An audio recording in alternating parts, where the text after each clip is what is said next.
put this on your list for this weekend. And I'm also wondering, like, for others, like, what was something that prevented you from having some of these conversations and having that experience? Can you hear me? I My can. computer is kind of okay. I don't know if it's kind of glitching out.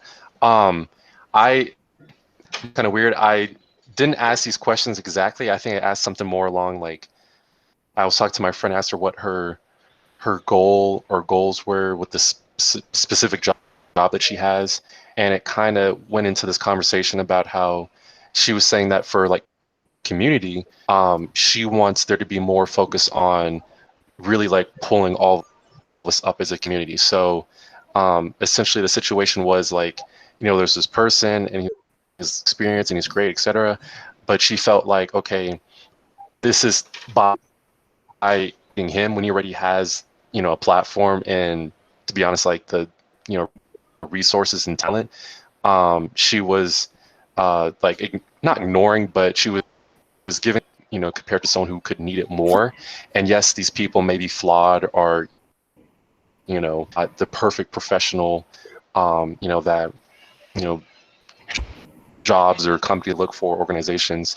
But that's the point. The point is that, she wanted to really find people that, she could work with and that they can improve. And I thought that was really like amazing, because it's hard to do and say, people, they talk about, oh, community, but it's like communities aren't perfect. People aren't perfect. And for her to be like, I want that is, made me think. Yeah, that's really important. That I think, like, go ahead, Miss Brenda. I was just saying it's very hard to fulfill dreams or even think of them until they're way off because of this quarantine and what all is going on in the world today. You can't really communicate like you want, except like this virtually, because it's too dangerous to do it. Yeah. So you're not really communicating even if you have a job. Yeah. But it's hard. So, Ms. Brenda, I would encourage you to have a conversation, use these questions, and maybe just do it on the phone. I know it's not the best way, right? But think of somebody. I have them every day with my daughter. She lives in New Orleans. I'm the only one here in Denver. And she's dying for me to come help her with those 3 kids. So she said, Mom, just put the mask on and get on the plane. What's wrong with that? Awesome. I'd be so tickled about that because I said, I'm so glad I'm not going.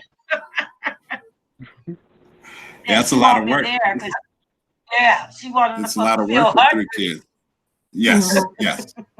Yeah, that's important. There is some science, again, just like, so the way that the conversation will go, Kareem, is great that, like, sometimes we do some things, but that word dreams and the way that these are actually formed, there is some science behind it. So there's a way to kind of, it moves the conversation in a different direction and in a way that kind of helps with that pathway creation, grounding, and sometimes opens up. So thank you all for that feedback. And yes, for those of you who maybe haven't, that we didn't hear from today, definitely take some time, and we'd love to hear how that goes. And then last week, we talked a little bit about, like, just the history and trauma, right? And just different events across generations that have caused generational trauma, the impacts of those events. And now we're, like, actually living one of those times that is not a moment, but certainly a time. One that we'll never, ever forget. And hopefully we were able to come to certainly some conclusions around. But really understanding, like, the need to empathize when engaging in conversations around some of those traumatic events, because, I think, Kareem, you shared some things today that it's like, how do I focus, like when this stuff is going on and I'm being re-traumatized on a daily basis. And that's happening for a lot of us, right? And especially like when, Ms. Brenda, you said like we're in this quarantine mode, right? And so how do we, how can we really just hear people and move into that place? So also discuss like some different wealth building, preservation events.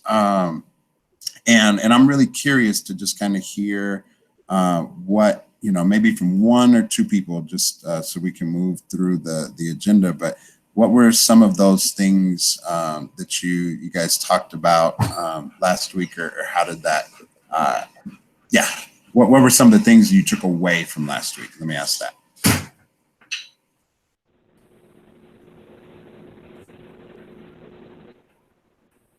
If I can jump I in. submitted some information.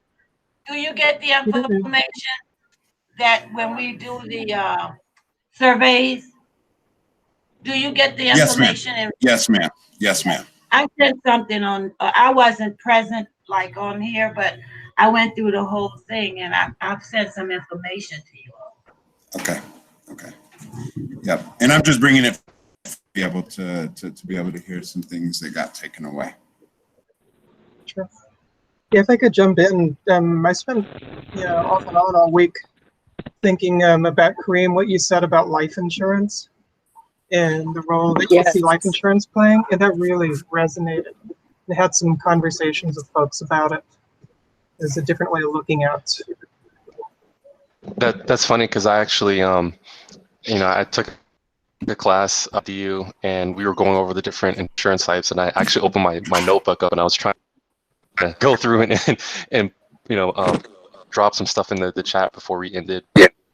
But it's making me think about life insurance, and just I forgot who was saying it exactly, but options, because like it's hard to afford it sometimes, and some of those different options might be more just helpful. So it made me think about like how can I like put that stuff out there. I think that insurance was one of the things that we really, in my era, our parents, they had those guys coming around with those big, thick insurance books collecting pennies every week. They'd come around, and our parents would just, I have to pay my insurance. I have to pay my insurance. It was like, it did impress something on me. And I said, how stupid is that? Paying 5 cents a week or whatever, what you going to get out of that?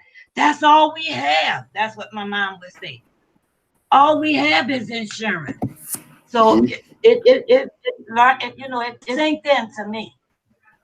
Absolutely. Really powerful. Yep. It's a definite investment. That's what I did, Joe. This is a book. It's so thin, but it has everything in it. So it include, this was my nephew wrote this book for his son. Mm-hmm. But it's a lifetime of, and it's a lifetime of telling him everything, what to do with money, finances. I mean, thing from A to Z. And it's like not just a kid would do this. I mean, he's in college now, but it have links to how you invest and everything. When he graduated from high school, he had, I think, $30,000 or something saved.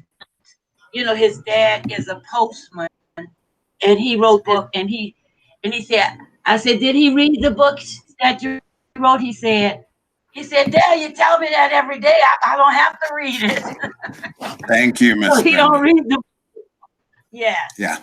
We have the yep. And we have the link in the chat over here to the side, so everyone can get that, and then we'll put that also into we'll put it into the resources. And I think that's important. Like when we think about go ahead. I think I put it in there. I was asking you. Yes, I think ma'am. I put the link. Oh, okay. Yes, ma'am. It's in there. Yeah, we can see it. We can see it. Okay. So one of the things we added it into like our strategic plan at Metro Deep around some of the personal things that people can do. 60% of from the data that we found, 60% of white wealth is actually transferred through insurance, one.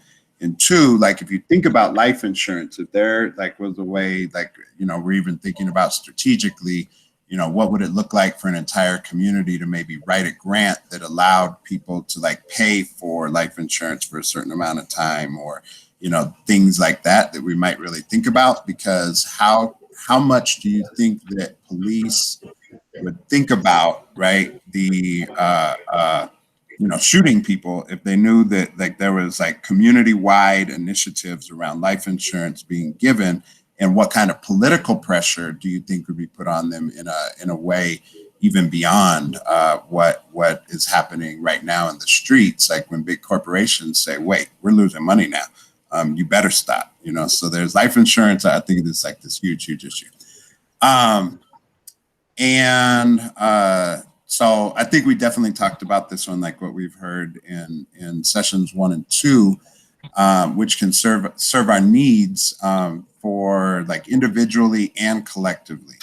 And I really want to dig into this next week because we're going to really start to talk about like how this stuff like turns into action just a little bit more. So it's like it's taking out some skills. It's starting to develop some of those relationships.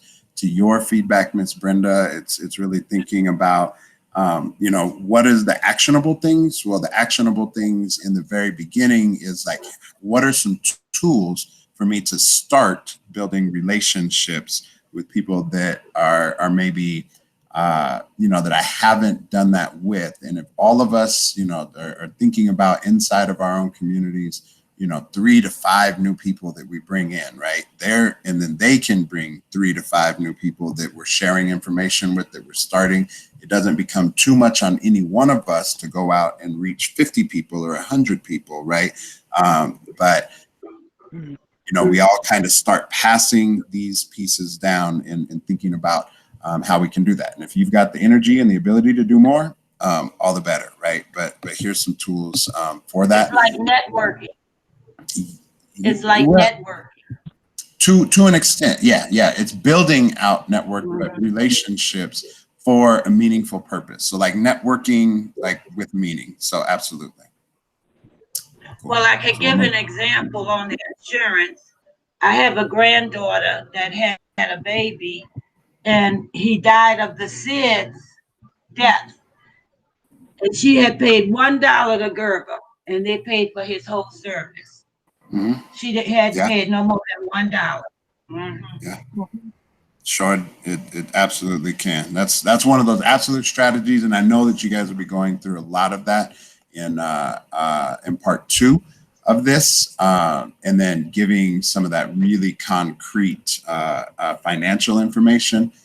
This stuff is not as much about that. It's a little bit more around like what's important elements for us to think about to start those conversations and those relationships so that people will trust us enough to even take that financial information from us, right? Because as long as, you know, someone knows that you actually care, right, they're going to be much more willing and much more open to hearing information about something that they think is unattainable oftentimes, right? Because of those generational traumas, because of those things, you can talk, you know, Miss Brenda, and tell people all about a book, and they may not even hear you, right, without that relationship being formed. And so these are the tools, some of the practical tools that we can use around that. Next slide. Is there anything to add, Ms. Strand, around that? I just wanted to add. Oh, my bad. Sorry, Go ahead. As an extension, as an extension of what Benzel you're saying about developing the relationship, also having these discussions about, you know, trauma, stress, the psychology of all this as well, helps us understand why people don't always take the advice that they're given, right? It can be the most perfect advice in the world, you know, like in the book, right? but that doesn't mean people Yeah. are in a place where they're ready to hear it or remember it, even if they hear it. So we're You're kind of right. building the undergirding of that, so you can have those kind of discussions and have them be meaningful and actionable. And our conversation last week really built up on that, your capacity to empathize, and built that foundation for what you guys are going to learn over the next, I believe, 12 weeks, Daniel. But these are just the conversations that are necessary in order for you all to be able to go out into the community and use the action plans that will be created as we proceed. Mm-hmm.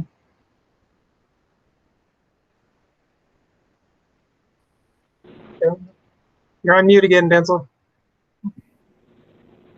Great. And then you said that you had something as well, Kareem, that you wanted to build on the last conversation. Oh, I was just gonna say really quick. I actually remembered. It was funny because one of my old coworkers from FedEx, we were talking, and we were cool, and he's black, and I remember out the blue one time he told me, he's like, man, you gotta get that life insurance. He's like, that's how white people build wealth. And it was funny because at the time, he said it, and I hadn't heard about life insurance. I had no idea what it was, and just the concept of it. Part of me was kind of like, man, why is he so like aggressive about this? But there was also another part of me that actually like took him serious, and I think that was kind of just based off of like the relationship, and like him as a black person to another black person. Like I know that he wasn't trying to tell me anything that would purposely hurt me, and it was just information. And I actually ended up looking up life insurance and learning more about it. But it was just funny because I had no idea, and I think like sometimes even if don't necessarily accept it right off the bat, it's still important just to like get that out there, because you never know what kind of effect that it could have on people. Yeah, no, I think that is really important, that just whether they're hearing us or not, to say it and pass whatever you have is a critical thing, because it can. I remember people that I ran into for maybe 10 seconds and said something impactful to me, and I brought it up, or I slept on it and didn't think about it for 5 years until I ran into it in some other way, and I was like, oh my gosh, that's what that meant, right? So never a bad thing. Exactly. And we can get a little bit deeper. We can get a little bit deeper if we have that relationship, for certain. So I want to read. Go ahead, Daniel. I want to encourage everyone who's participating here to feel free to send out emails offline. If you come across a resource that you want to share with the rest of the class, the invitation list has been shared with all of you. Feel free to reply all. I know Kevin had sent me something. I encouraged him. He wasn't able to make it. He's out of town.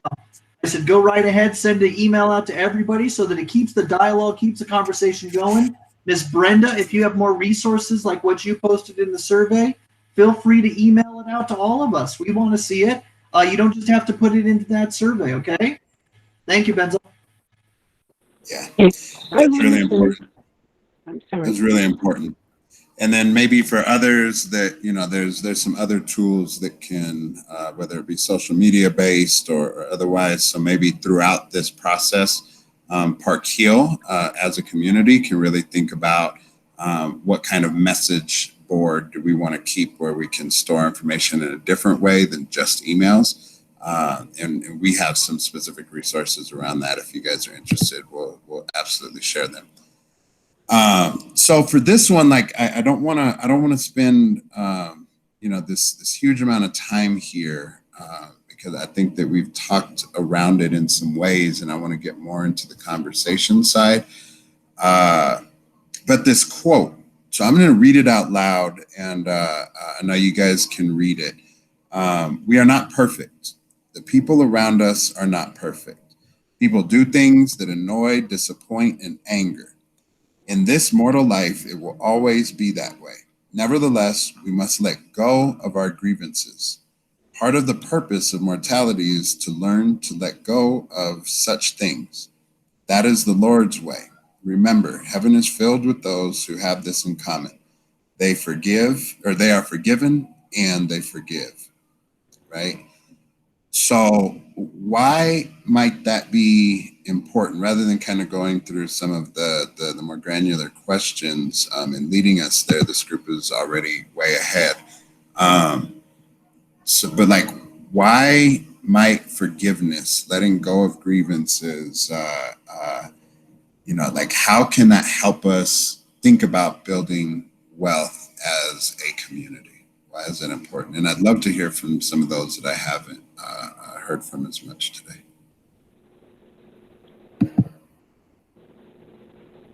Wow.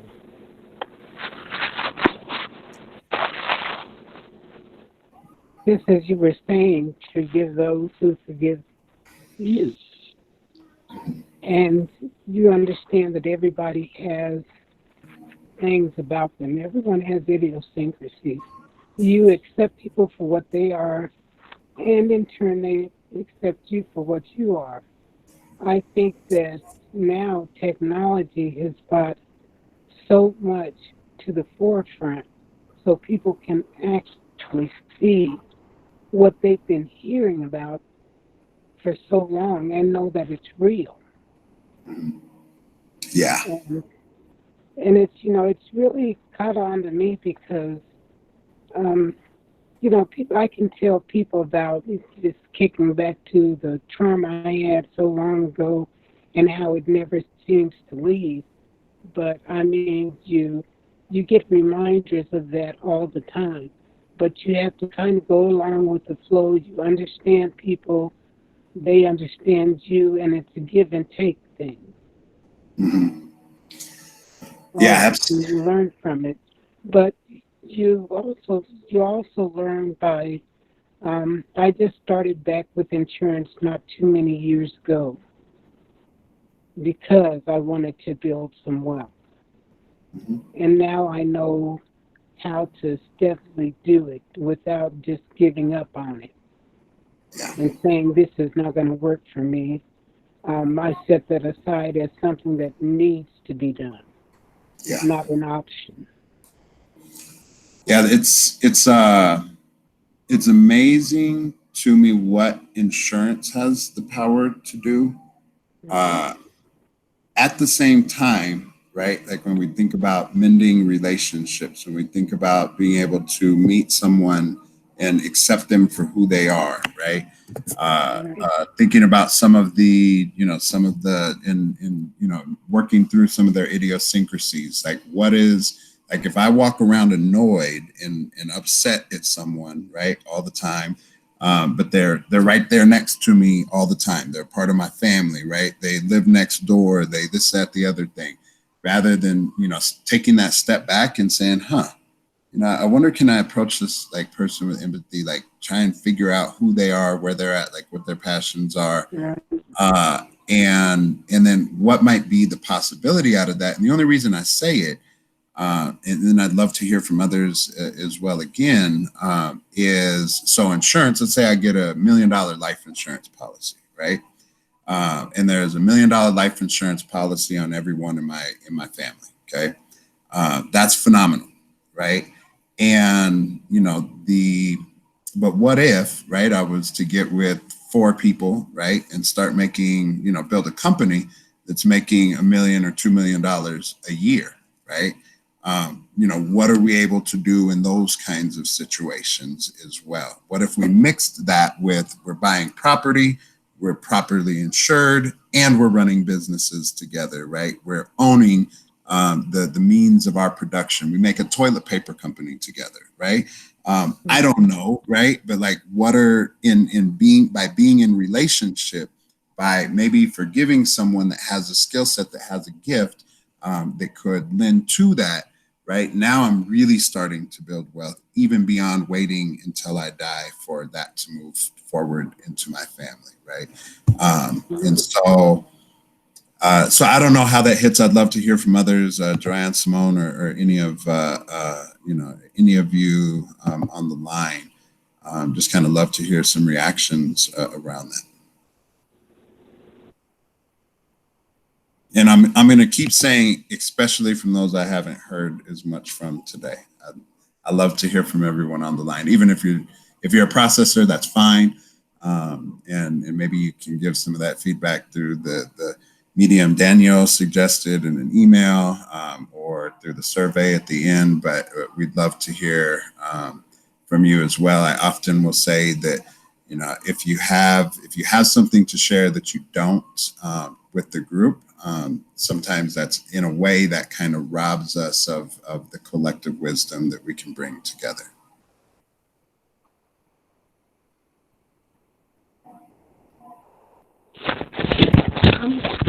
Hi.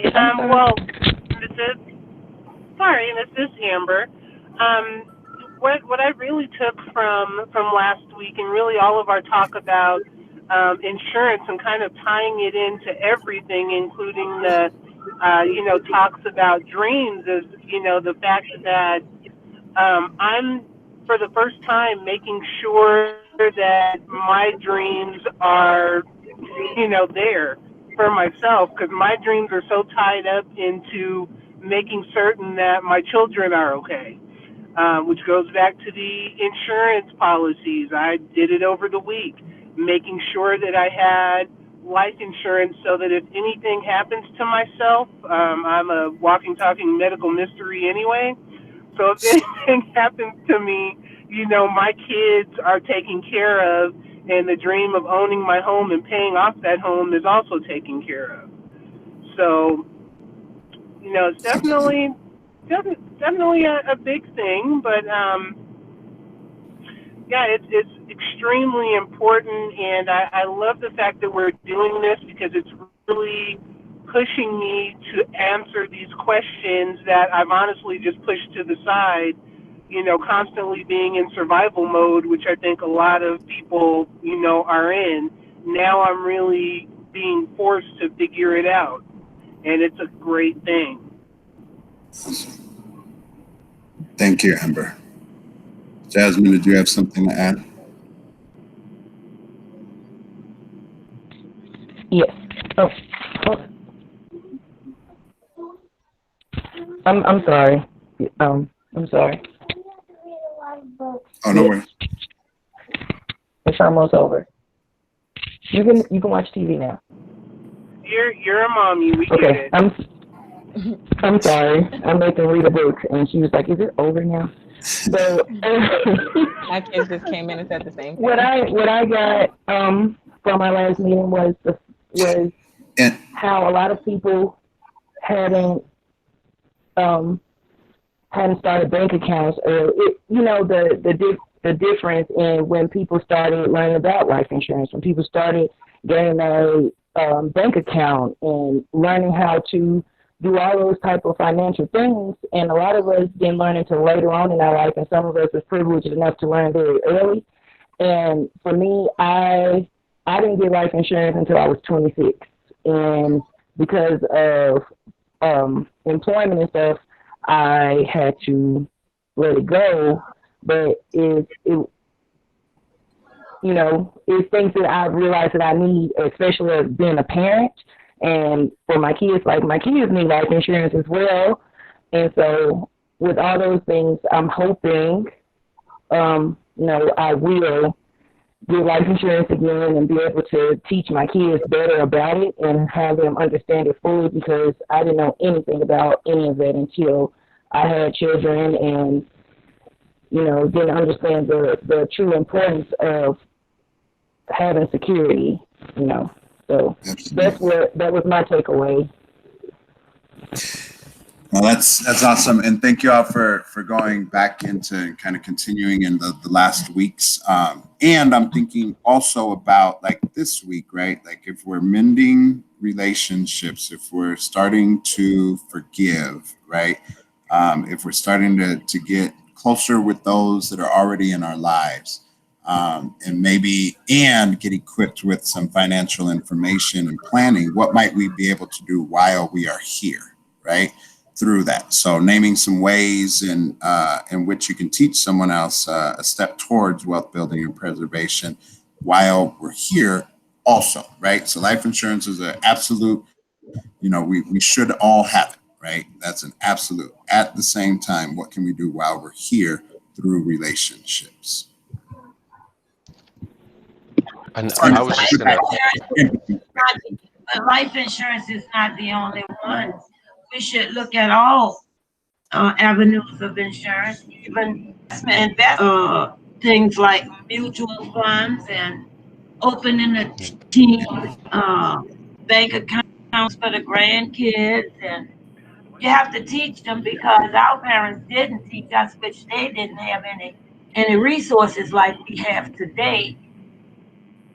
But I know my mother could stretch a dollar. I mean, I would be collecting my income from my job, and she still would have. Well, you need do you need anything or whatever? She could stretch a dollar to from here to Louisiana. So I don't know how she did it, but I never had all of that coming up. But through my work experience, I did get some of it, So I try to.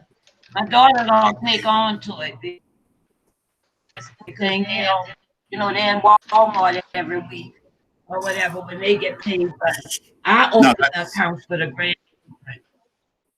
Yeah.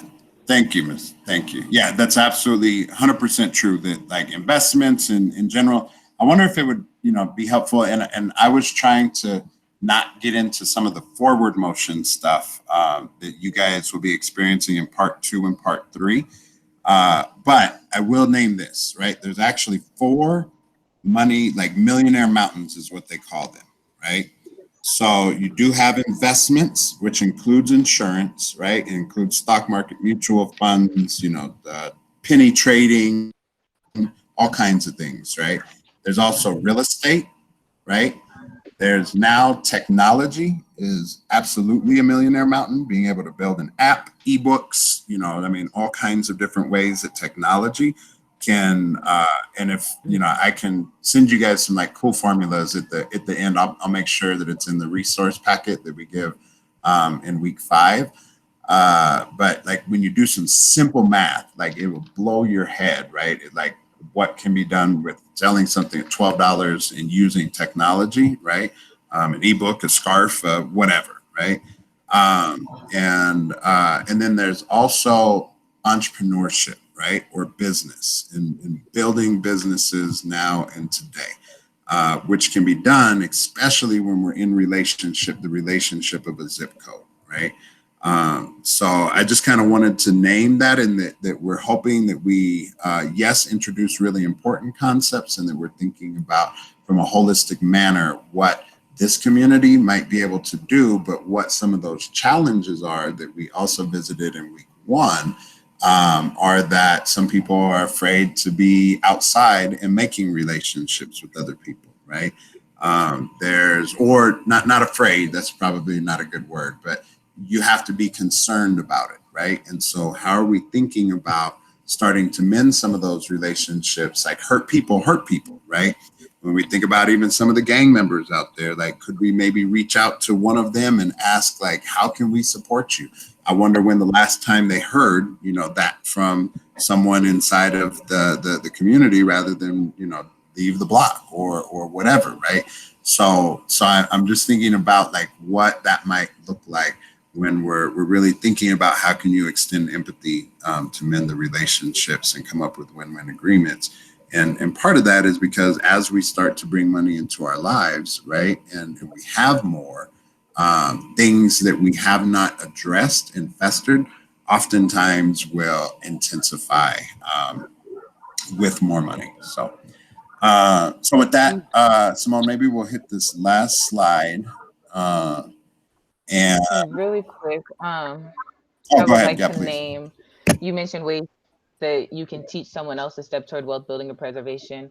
I would just say you guys start where you are. Like, don't feel like you have to, when having these conversations, you have to know everything.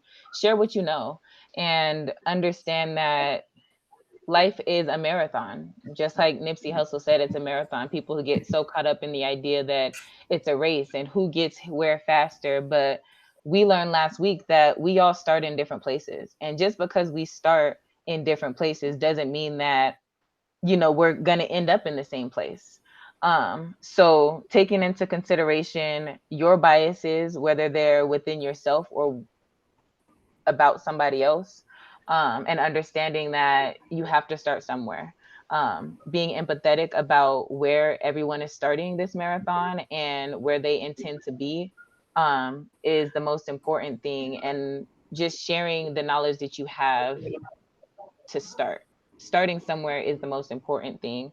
And if all you have is what you know, then that's where you start.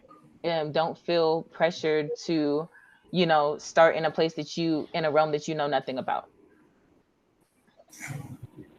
Simone grounds me all the time. Thank you, Simone.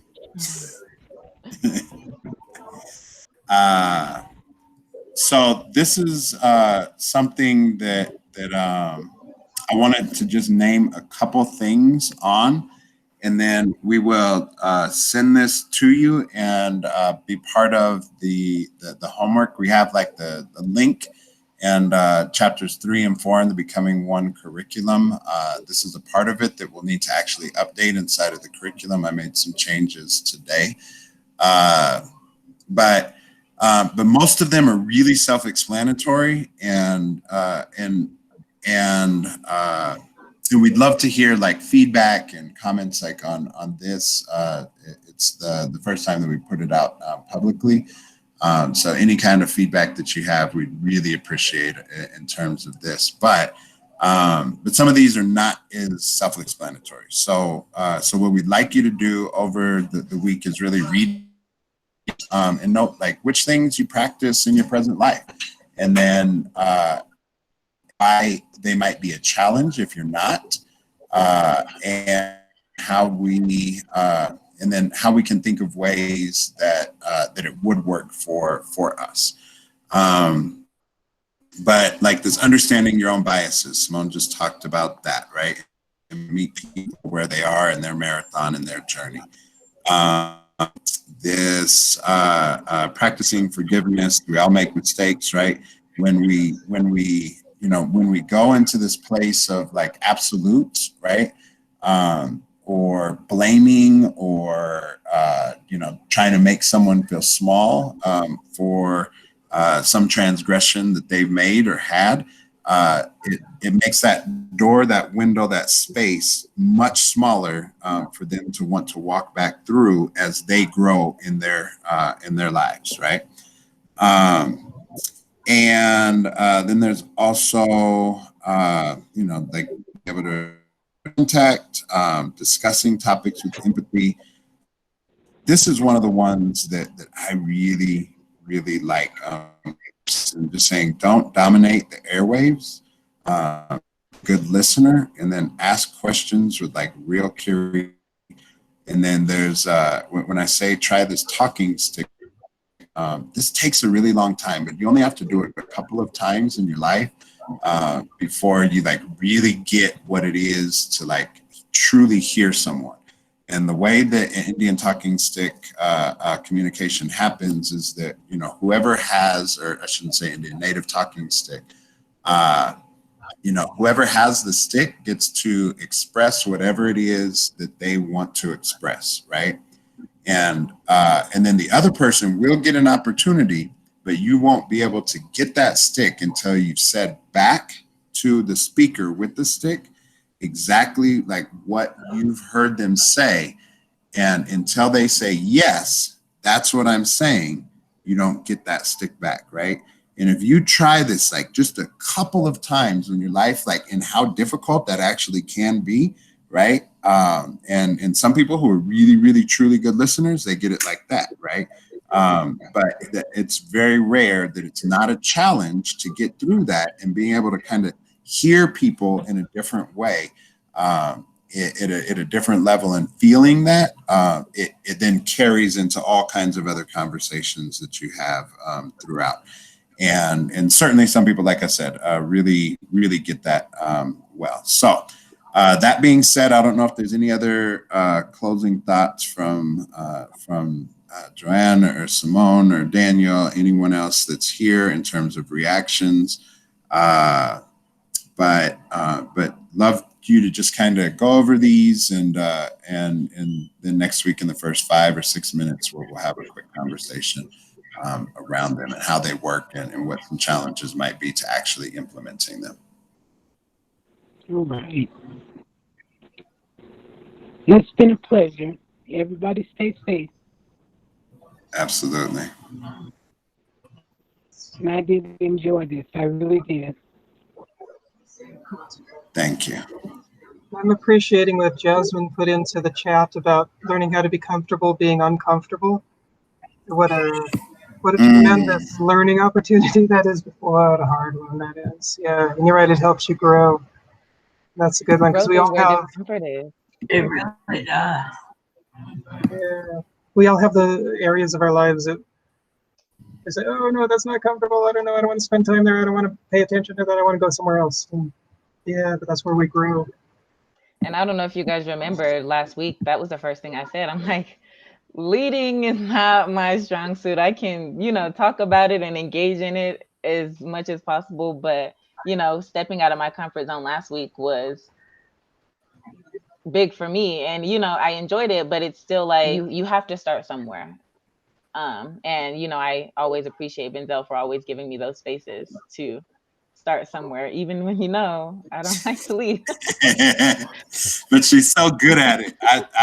She's so good at it. Awesome. I just wanted to say. Any other?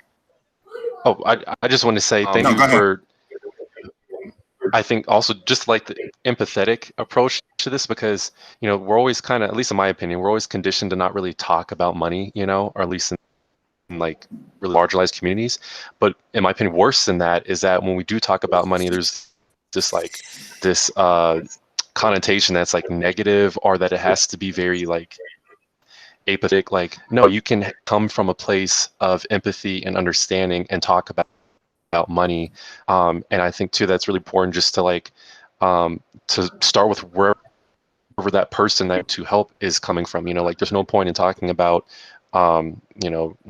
like investing if they're trying to figure out how they can keep a roof over their heads, so that's how I think of it. Right, very much so, yeah. And I think it's an American thing in general to feel uncomfortable talking about money, and it's kind of like something where underlying dynamic for everybody, I think, really. And it's so much more helpful if we can get past that and talk about it, but like you said, in the terms and with the way that people want to talk.